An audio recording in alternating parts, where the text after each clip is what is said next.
Hi all, let's see dictionary in C Sharp. Dictionary is a generic collection which stores key and value pairs. That is, it stores any data type in a form of key and values.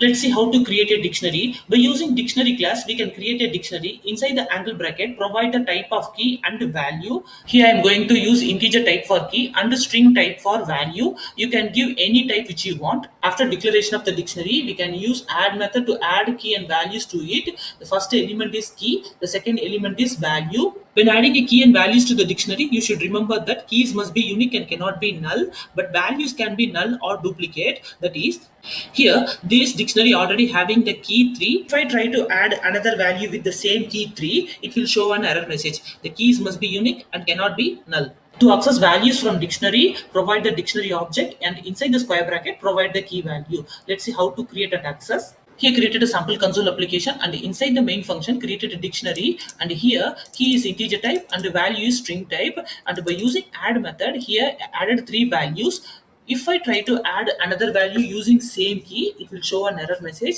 The key should be unique and cannot be null.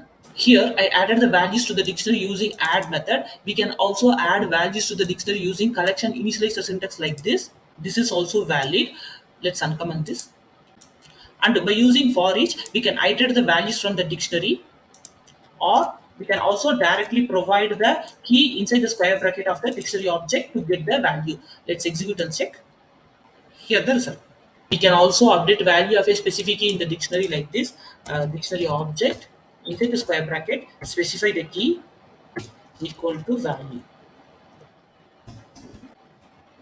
If we want to check if key exists before updating, we can use contain key method to check like this.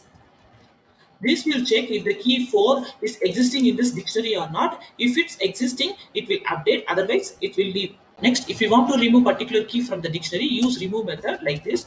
Dictionary object dot remove. Inside the parenthesis, provide the key value. This will remove the key 3 and the associated value of that. And we can also use clear method to remove all the elements from the dictionary like this. Also, we can use try get value method to get value of unknown key like this.